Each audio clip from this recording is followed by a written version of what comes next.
Hi guys, I know it's late, it's almost midnight, and it's actually almost December. And I've been working on a book, for a very long time. And I just haven't been able to get it completely out.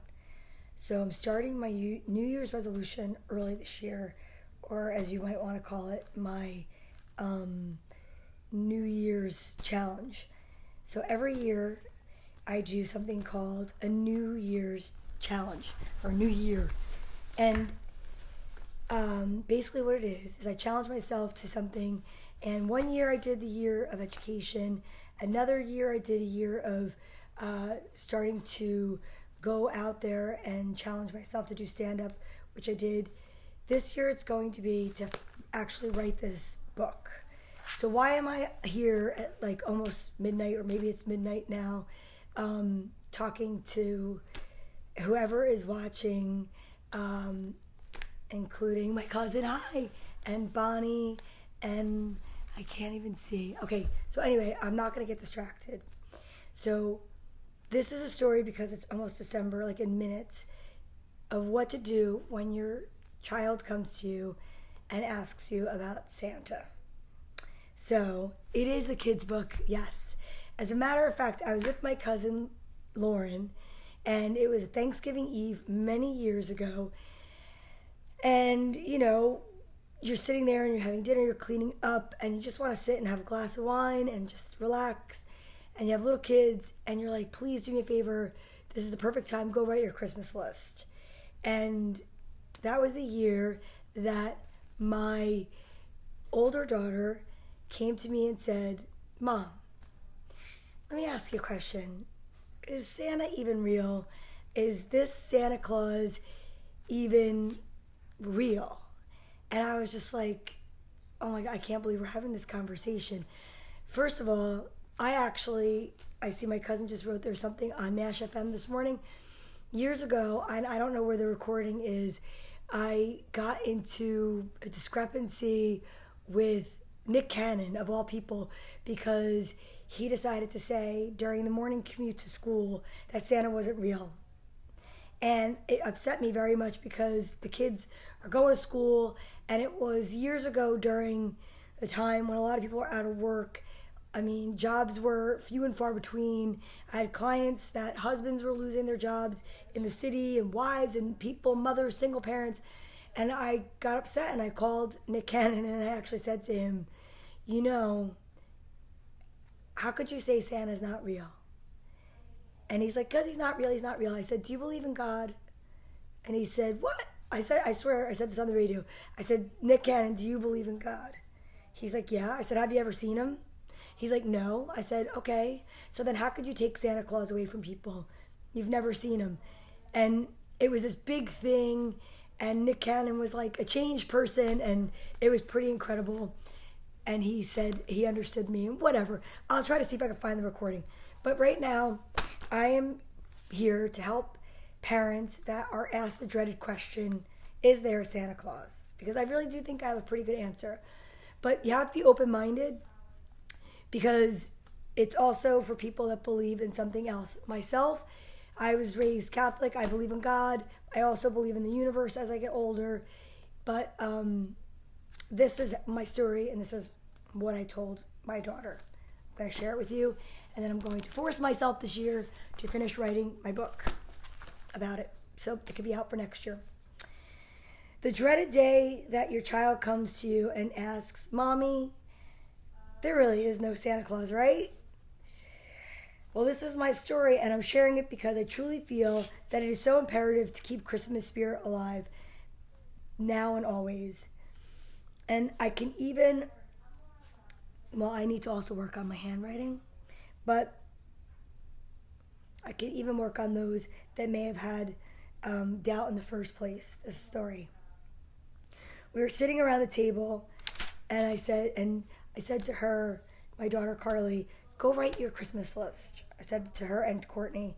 She came back into the kitchen, and she said to me, I don't know if I believe in this whole Santa Claus thing. I don't know if that's really true. And I said to her, are you really ready for this conversation? Now, she's probably not going to be happy that I'm saying this, but she was in middle school because I just did everything I could possibly to keep the whole Christmas spirit alive. I didn't really love Santa Claus, like Christmas, my whole childhood. I just didn't. I found out at a young age by accident that it was like, there was gifts wrapped in my basement and stuff, and it really broke my heart as a kid. So as an adult, I made sure to change things for my kids, especially as a single mom. So I said to my daughter, when I had you, I made 2 promises. When I found out that I was going to have you, I made 2 promises.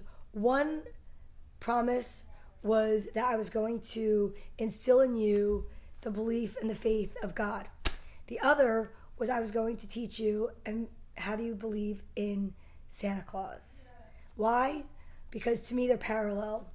And I get so frustrated when I hear that, church says you shouldn't teach Santa Claus, and people that don't want to have religion in their lives don't want to teach Santa Claus, and kids are in school and they're saying to kids Santa Claus doesn't exist and things like that.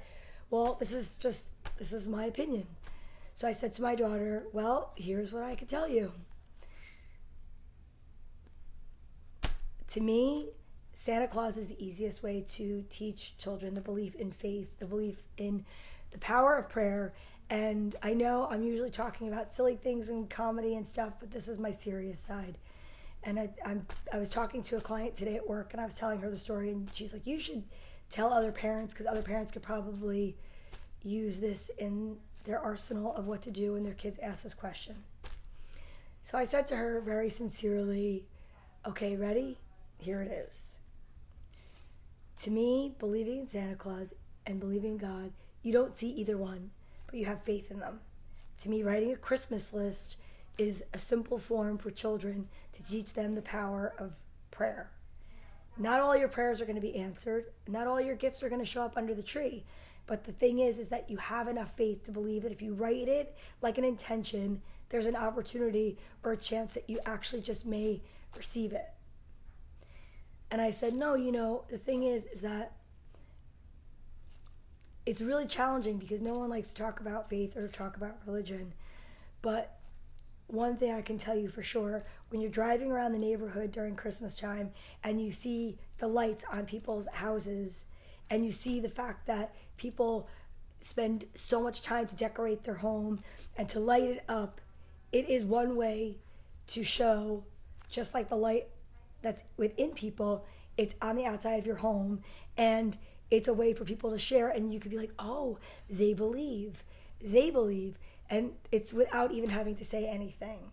And as you get older and people want to talk about faith, people want to talk about religion, I know what I believe, and I know right now somebody out there could be laughing at this, and you just have to not worry about it because I also believe in Santa Claus. I believe in the spirit of Christmas. I believe that there is still good out there. I believe that there's still hope.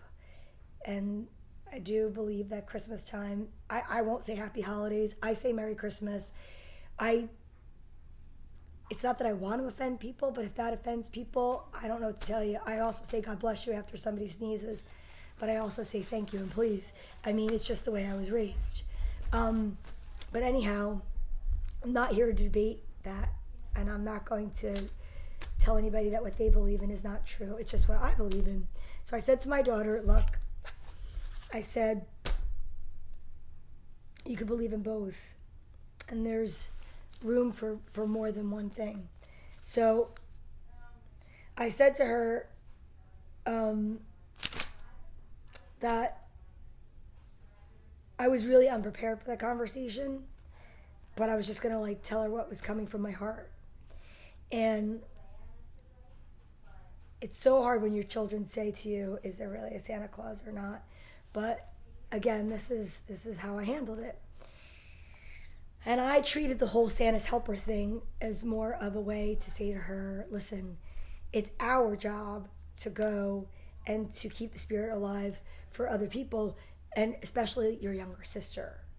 And I said, one of the most amazing gifts I'm ever going to be able to give you is by telling you this, tomorrow morning when we wake up for Christmas, or the next day when we wake up, or in 3 weeks when we wake up for Christmas, or whatever, me telling you this and giving you this gift of what I know and keeping the spirit alive, you don't have to wait to become a mom to get the best gift in the world, or a dad, or a parent, or an aunt, or an uncle, or a cousin, or a friend of a child, to see the magic in someone's face when they wake up on Christmas morning and they see gifts under a tree, or they may get a gift that they asked for.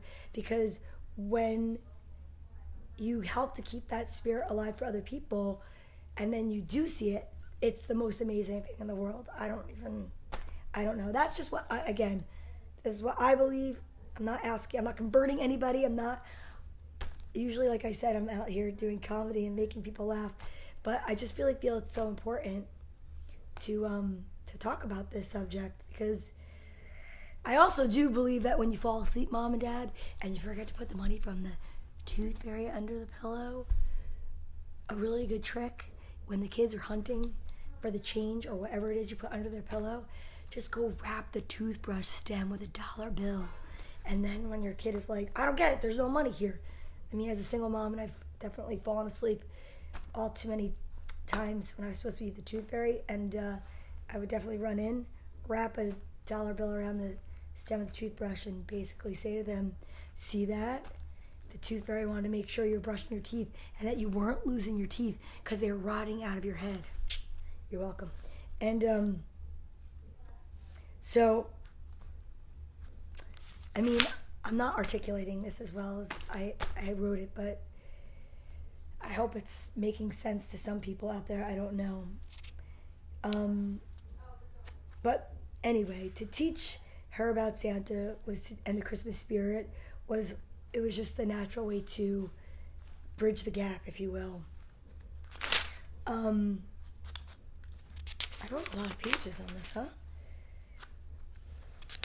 Let's see, what else did I want to talk about?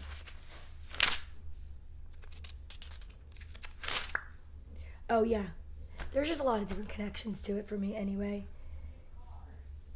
And I'm going to write this. I have to write this book because I know it's going to benefit somebody out there. But I just wanted to kind of say, because I was reading it, I'm decorating my house for my Christmas party. December is probably now. And like I said, I just, I don't know, I just felt the need to share it. And hopefully somebody needed to hear it. I don't really know. But I promise to articulate it better in writing. This is my promise to myself and my promise to you guys. And I'm going to write it, and then I'll figure a way out to post it. But for now, that's really it. I hope you guys liked my idea of bridging the gap. And I hope it helps. And for nothing else, you now have a trick for the tooth fairy. All right? So happy December, because it's here. And it's crazy, because we have 24 more days now. I have a lot of work to do. I'm going to go believe in some other Christmas. Look at this tree. Look at my tree. It's a pretty big tree. Oh my God. Hi, Joe. Happy birthday. I guess your birthday was, I don't even know what time it is right now. But Joe's got a beautiful baby girl. And what's up, Allie and Anthony? I feel like we're on, what's that thing with the bumblebee? Oh, thank you, Bonnie. Like I said, I feel weird sitting here saying it from my house, but it's much better when you write it or when I wrote it. But it's just, I don't know, I just really do feel like there's so many ways that you could put the spirit back into Christmas, because I do believe that we've lost a lot of that, and that's kind of sad to me. So I know most of the time, like I said, I'm being funny and goofy, but I do have a serious side. Love being a mom, love Christmas, love Santa, love that there's an opportunity in this spirit to actually, hi Allie, to, restore some faith. And Hanukkah starts this weekend, and I believe, I miss you too, Allie. And I do believe, and again, candles, a light. Light is everything. I send love and light. When you say namaste, or namaste, however you pronounce it. It's the light in me salutes the light in you. And I feel like there's so much darkness right now. And I think that we need a little bit more light. I do. I have a light on me right now. I mean, even people that take selfies like flashes. Flash. I like the flash. Makes my wrinkles look less intimidating. So, but that's it. So if you just found me and you tuned in, thank you, Jack. It was just my way of explaining, like, because this is the time of year when kids come. I see it all the time, and they're like, you know, there's no Santa Claus, there's no this, and there's no that, and I'm just like, listen, you have to believe to receive. That's what I told my kids. And I mean, there are so many things that I did with them to instill it in them, the spirit of Christmas, and we still enjoy it to this day because of it. And it's not about the gifts, it's not about the monetary part, it's just about the fact that there's so much joy this time of year. And you know what, there's a lot of sadness too, so we need to bring joy to others. So another thing, when they were little, Santa Claus used to call around the first week of December. Another idea for parents. And winter darkness brings on depression for many people. Yeah, I agree, Jack. I agree. I think this is a very challenging time of year for a lot of people. But one thing I could tell you that I found like helped me out were my kids. Yes, that's true, Lauren. You have to be a light. You have to be the light. And it's like random acts of kindness. Pay for a cup of coffee for somebody behind you, or, you know, pay a toll for somebody behind you. Go to a food pantry and drop stuff off. It's funny. I do different fundraisers. Right now we're doing a fundraiser for the victims of hurricanes, the hurricane in North Carolina and Florida. And there's still people suffering. Yes, I understand there's people suffering right now in California. There's people suffering everywhere, to tell you the truth. There's plenty of opportunity for people to help other people. I mean, even just saying hello to a friend who's in pain, who maybe lost a loved one during this time of year or not. Or there's just so many things. But laughter is a huge way, which is why I love to do my fundraising through that and the fact that I don't want to run a 5K. But that's why I do so many shows for charity. And like I'm doing a show Sunday for the hurricane victims. We are raising money for them. And I don't know, I love bringing joy through laughter. But I'll never forget the day I went to the Red Cross. And I said to them, I'm doing a fundraiser. We're raising money for the food pantry, but I'd like to put a list up of things that you need or want or, most. Is there something that people want? Because, let's face it. I mean, it's very easy to donate the same thing we always donate. Pasta, mac and cheese, things like that. But sometimes it's nice to donate things like, I don't know, cake mix and a gift certificate, attached to the box to go to ShopRite so people could buy the eggs and the milk when they need it, or whatever the case may be. So I went to the woman at the desk at the Nutley Red Cross, and I said to her, so what is it that you guys need the most of? I'd like to donate it. And she said, condiments. To which I thought she said, condoms. And I was like, what? I can't donate. I can't go to the store and buy condoms. And she's like, excuse me? What did you just say? And I'm like, did you just say that you needed condoms? And she's like, no, I said condiments. I almost died. I really did. So I went and I bought salt and pepper and garlic and a ton of stuff. I went over to, believe it or not, the dollar store. And I bought paprika and I bought so much stuff. Barbecue sauce, ketchup, mustard. I bought, peanut butter, but no condoms. I didn't buy condoms, and I especially would not buy them from the dollar store because you just never know. But yeah, I mean, like, this is the time of year that people that, they could use some help over at the nursing homes, the old age homes. We go to Nutley Senior Manor. I used to go with the youth group, and we'd go caroling, and we would sing there. And I mean, it's just incredible, just little tiny acts of kindness, and like what it can do to somebody's day. Because people all too often get forgotten. Writing cards to people in the service is another great thing you can do. I mean, honestly, there's just a lot you can do. Food banks really do need help, though, this time of year. Not just this time of year, but all year round. But I mean, right now, people really, I know, need some help, I think. But yeah, so I don't mean to be on a soapbox. It's just I decided to come on because I saw this on my nightstand and it was being neglected, and I was just like, you know what? I'm going to try to read the story. If I had better eyesight, I would be reading it. But I feel kind of funny just like reading from this. But it's also because I can't read my own handwriting, really. But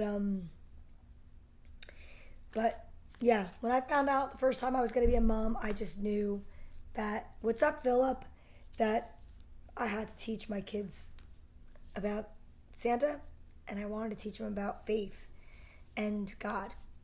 And the way I did it was through Santa Claus, because they never got to see Santa, and they believed they would write letters to Santa, which to me was teaching them how to have the power of prayer.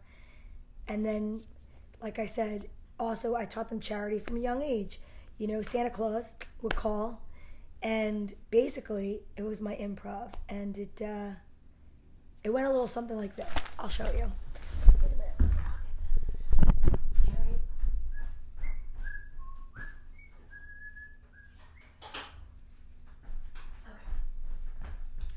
So I'll call the house phone from my cell phone. The phone would ring, okay?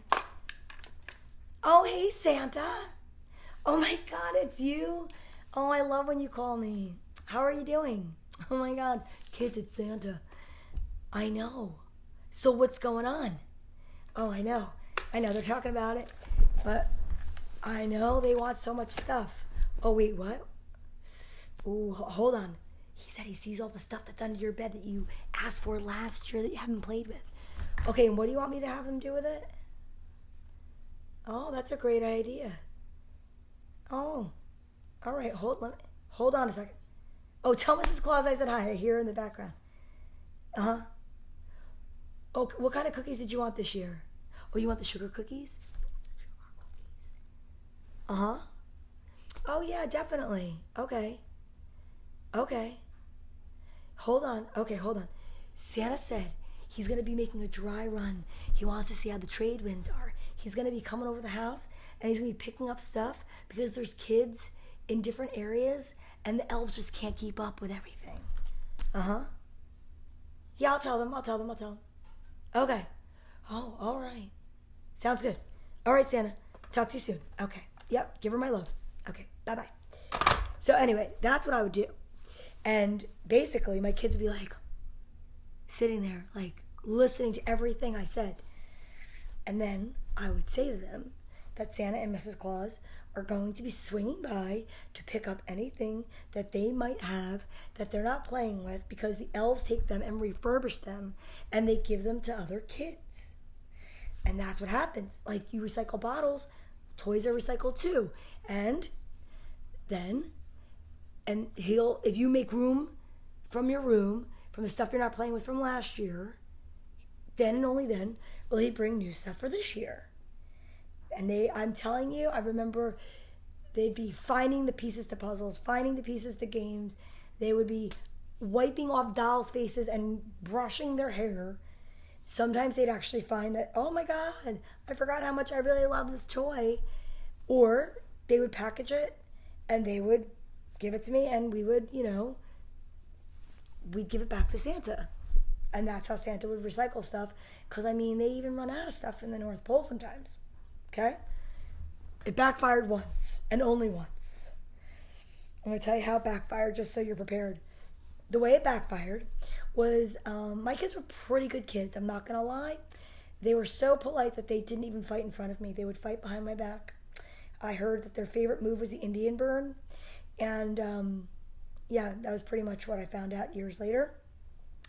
So, but what my littlest one said to me one day when I told her if she didn't behave, that I was going to take her TV, and they had a TV in their room because we lived in an apartment for 10 years, and I wasn't going to watch Dora when I wanted to watch my own TV show sometimes. So they would have, their TV. I don't want to hear anybody saying anything, criticizing, because now every kid's got a screen in front of them, and it's like they're walking around with a TV. So please, give me a break. And I said, yeah, maybe what we should do is we should go down, and I should show you where the poor kids live and show you that they have nothing and how lucky you are. And at about 6 years old, she looked at me and she said, that's not true. They have everything. And I said, excuse me? What are you talking about? She said, we just dropped all our stuff off to them last week. And I was like, touche. Okay, they have a lot of stuff. But that's my Courtney. She's pretty quick. She's pretty quick. Yeah. So, anyway. Yeah, so that's pretty much it. This is my public service announcement as a parent. I have older kids now, and this is my in the middle of the night, so no one can accuse me that your kids saw this or overheard it. If they're up, I think Santa Claus is the least of your worries, unless of course they're sick, and you could just tell them that they're hallucinating right now. It's the Benadryl that they're hearing me say this. But I am here because I'm helping you guys out with what to say when they come to you and say they don't believe in Santa. It's a heartbreaking moment in a mother's life. Yes, to me, gut-wrenching. And yeah, that's what you can do. And I'm not going to repeat it again because I don't want people to get mad at me or get bored. So you can just start this from the beginning and you'll hear the whole story. And that's really it. So to all of you, I wish you a great night. If anybody is watching this still, thank you for watching me. I don't even know, I'm looking right in the camera like a wacko. My contacts are dry and there's a tree in my house, which is unusual. My body is rebelling, so I think I'm having an allergy attack. But that's it. Sure, I'll do something funny tomorrow on my live stream, but for right now, this was a serious moment. I'll show you all my Christmas stuff. Look, see, Santa, even a menorah, because I am 1/8 Portuguese Jew, and I have an affinity. Look at this one says believe. I'm gonna turn this around. Let me see. Look at my believe. Yeah, my nutcracker. Merry Christmas. The lighting's really crazy in here right now. Oh, see? I undecorated my kids. I love them. I love that, Jack. I do. I love it. I think it's amazing. So, that's it. Did you see my menorah? Look at my menorah. Love it. So beautiful. It's actually, no, I'm not going to make an instrument out of it. I'm not making a joke out of it. I have it because I do. Everything is represented in my home. And that's really it, guys. So thank you so much for watching. I hope you guys have a wonderful December. It's here. There's no going back now. And just think, we have we have 24 days till Christmas. And there's 30 days until New Year's Eve. Thank you, Jack. And basically what I'm saying is live like there's no tomorrow. Enjoy every moment. And I hope that you and your family enjoy this month, this season, whatever it means to you. And if you're hurting, if you're sad, I am sending you peace and light in whatever form you want to receive it. Whether it be in Santa, Hanukkah, or Christmas and Hanukkah, Santa, God, the universe, whatever, doesn't matter. Just know that I wish you peace. Okay? And laughter. Always laughter. So, thanks, John. And your daughter was playing an amazing piano this morning, or keyboard. She was hilarious. I love her. But yeah, I do. I definitely think it's an important message. By the way, my kids believed in Santa.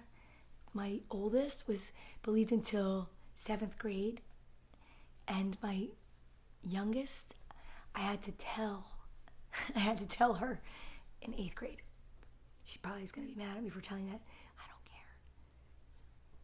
I'm pretty impressed with myself. Pretty proud, actually. So remember, if you forget the tooth fairy, just wrap $1 around the toothbrush stem. Okay? All right, guys. I'll see you. Thanks for watching.